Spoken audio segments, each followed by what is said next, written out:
Welcome back to another Foxy Games UK news video. Hope you had a splendid weekend. Here in the UK, it's dingy, dank, it's wet, it's rainy, it's cold, it's breezy, hailstones.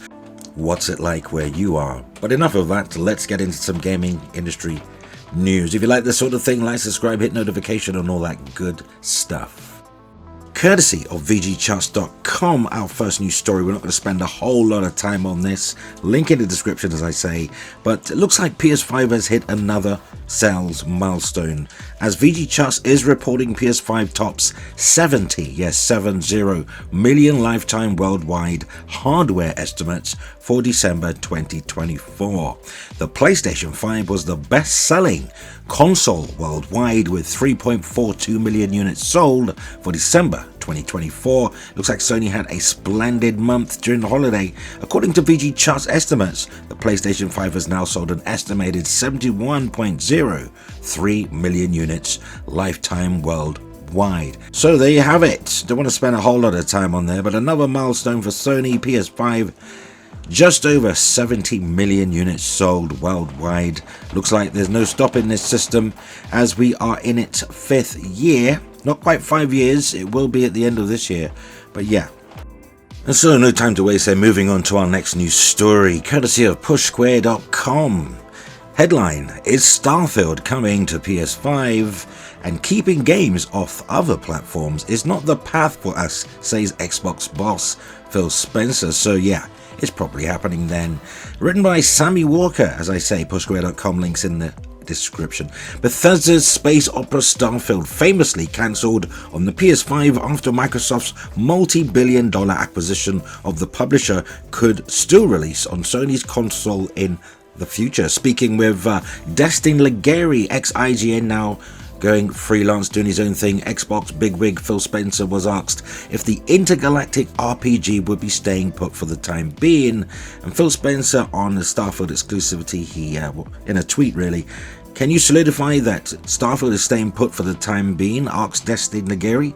Spencer said no, rather frustratingly, no, after a dramatic moment's deliberation, and here's a quote: "There's no reason for me to put a ring fence around any game and say this game will not go to a place that it could find players, where it would have business success for us."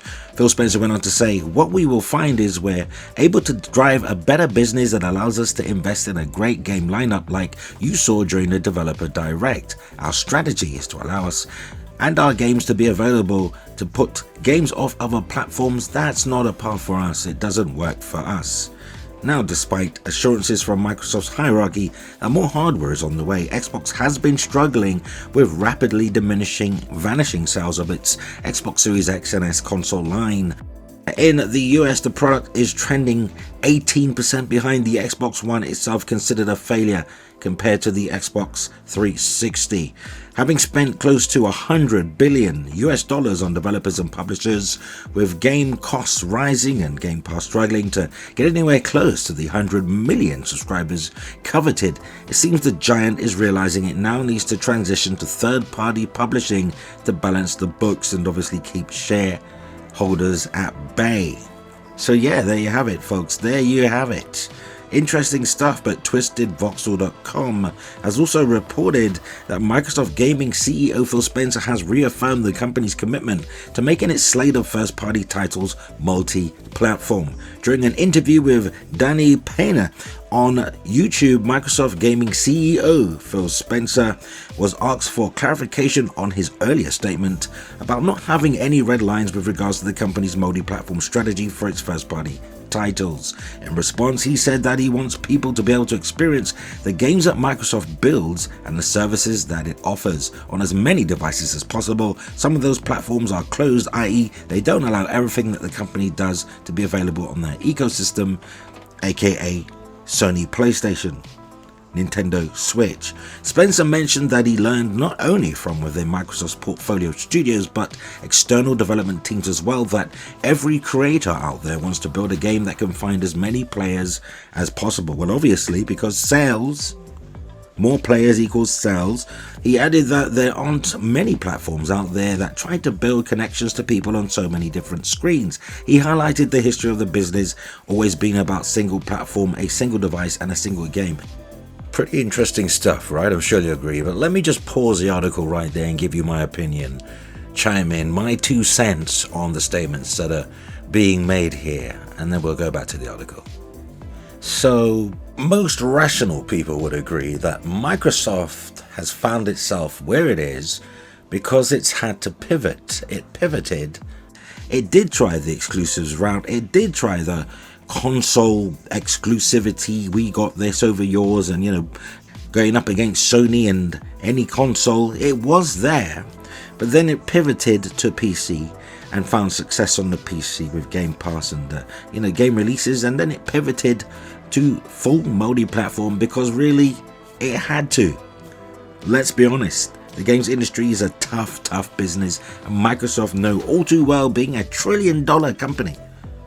Even it struggles to find a foothold in this industry. So I think Microsoft has finally found its place. No, it's not the Sega of the game industry, because it's still building consoles. It still has tons of cash on reserve. So it's not quite the same thing, but we got to admit Microsoft threw in the towel, and they are going to really take on the big giants like Ubisoft and EA by being one of the world's biggest publishers, as I've stated many times in prior Foxy Games UK videos. Anyway, back to the article. So according to the Microsoft Gaming CEO, the company is taking an approach of wanting people to be able to play Xbox on many different screens. He pointed out that not every experience will be the same. He assured that Microsoft's values and its native experience on its own platform and its own hardware, and that's something that will continue for the company. However, he said that this won't result in Xbox putting walls up, gardening, around where people can engage with the games that studios are building, or where they can experience the Xbox through different forms. Spencer wants the gaming community to pick hardware based on its own capabilities and the choices they want to make and where they want to play. He wants Xbox hardware to win on the basis of its capabilities. He affirmed that hardware remains critical and fundamental to what Xbox is. This won't lead the company trying to gatekeep its games off other platforms. Interesting point he made about Xbox want to win on the basis of its capabilities. So where is your Xbox Series X Pro? And win on the basis of capability, because right now it's all about PS5 Pro in terms of the most powerful home console. So interesting. Maybe Microsoft want to skip the Pro thing and just go straight into next gen as rumored for 2026 holiday. Who knows at this point? Conjecture. Since we're talking about Xbox games going multi-platform, particularly on PS5, Microsoft are committed to making sure its games that it makes as a multi-platform publisher now. Let's all agree they are multi-platform third party. Now they obviously want the best version of their game to appear on the console that's able to do that, because they want to show their game off in the best light, and obviously at the moment that's PS5 Pro, at least until the next gen Xbox releases. So interestingly, GameRant.com has reported, link in the description, that Xbox Developer Direct games are also getting PS5 Pro enhancements. Doom the Dark Ages and Clair Obscur Expedition 33 will get enhanced boosts on PS5 Pro for better performance. Now, Clair Obscur is not owned by Xbox, but let's say they are funding this game. They have some involvement in terms of this game. So yeah, it's been considered as Xbox, collaboration, what have you. Now, the details of these enhancements have not yet been revealed, but we know what PS5 Pro is capable of when in the right hands and enough time is given to the enhancements. But over 50 games, including PS5 Pro remasters of exclusives like Final Fantasy VII Rebirth, are now available. So Doom the Dark Ages and Clair Obscur Expedition 33, trying to do the French thing there, are set to receive enhancement boosts when they launch on the PlayStation 5 Pro. Both titles will benefit from extra polish and power that is capable from Sony's iteration of its latest PS5 console, and the PS5 Pro offers a slate of hardware advantages over the PS5, which we won't go into, but we all know it's slightly higher frame rates, much better rendering capabilities, and enhanced overall ray tracing performance. Now, the two titles mark the latest in a suite of games that have already been receiving PS5 Pro enhanced treatment. Sony has confirmed that many will follow in the wake of the release of its beefed up console at the end of last year, with well over 50 games already available has PS5 Pro enhanced, as announced on PlayStation 5 store. Pre-order pages for Doom the Dark Ages and Clear Obscure Expedition 33, both games will be PS5 Pro enhanced, as well as the Ninja Gaiden games will also be PS5 Pro enhanced. I have a PS5 Pro code. Thank you, Koei Tecmo Europe. So the migration of Xbox first-party games to rival platforms has been picking up steam since Microsoft opened the floodgates back in early 2024 with a slew of titles, from smaller games like Towerborn to the highly touted releases such as Indiana Jones and the Great Circle. Great game, I played it on Game Pass, already making the jump or in the works to go multi-platform. The strategy has sparked widespread speculation about Microsoft's ultimate goal in making some of its most popular games, first-party games, available on competing consoles. But for Sony, PS5 Pro enhancements go beyond upgrading Xbox games that have been shifted onto its platform. They also serve to elevate PlayStation exclusive titles such as visual powerhouses Final Fantasy VII Rebirth and The Last of Us Part 1.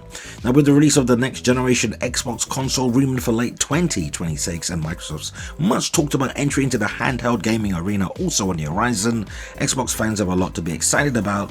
For gamers as a whole though, the ability to play a greater range of games across consoles is also very good news, especially when they get the digital facelift of a PS5 Pro enhancement. So I don't think Xbox gamers should be, perturbed by the fact that you love Xbox, you enjoy playing on Xbox, so do I, but I also have a PS5 Pro. But don't be perturbed that PS5 Pro is going to have the better version of the game. They're not really interested in their hardcore demographics opinion anymore, clearly, because it doesn't serve them financially. There's not enough of you, unfortunately, to sway Microsoft's opinion to influence what they do going forward. They're going for the broader market, and that is all the casuals as well as trying to keep the hardcore, which Microsoft, it claims, will do with the higher capabilities of Xbox hardware going forward, and the fact that you can play these games on Game Pass as a part of your entitlement to the subscription, and you don't have to pay the $70. So there's the bonus there as well. That's a privilege that Nintendo and PlayStation gamers will not have. But there you have it. Once again solidifying, and really the claims coming from Microsoft's own mouth, straight from the horse's mouth. Phil Spencer has claimed and said that most of its games are going to be going on other platforms. So that's Starfield, obviously Indiana Jones, and you might as well expect the next Forza, maybe the other Forzas, definitely Forza 5, Halo definitely. It's all coming over, and people say, what's the point in buying an Xbox now? Well, yeah, as I say, Game Pass.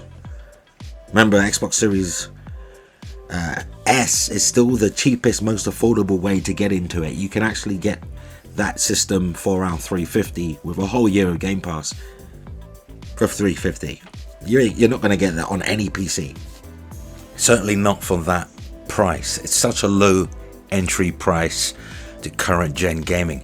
Also, I don't think Xbox is going for the day and date PS5, Nintendo Switch 2 game releases, not outside of the Call of Duty and other once upon a time were always third-party games. Anyway, I do believe South of Midnight is indicative of that. That did not get announced for PS5, so probably there's a 6-month, 1 year, 18-month, 2-year exclusivity period for Microsoft in terms of putting their games out multi-platform. But that too could change, so it all remains to be seen. But Microsoft seemed to be positioning himself in a good place. Though, what say you? Sound off in the comments, let me know your opinion. Anyway, that brings us to the end of our news story, and brings us to the end of the video. Like, subscribe, hit notification, and all that good stuff. If you like this sort of thing, any new subscribers, hello, welcome. It's always good to get new people on board, and thank you very much for all the support from everyone who's ridden with me for all these years. It's been a long ride, but yeah, I really enjoy doing this, and until the next video, always remember, play games, not corporations.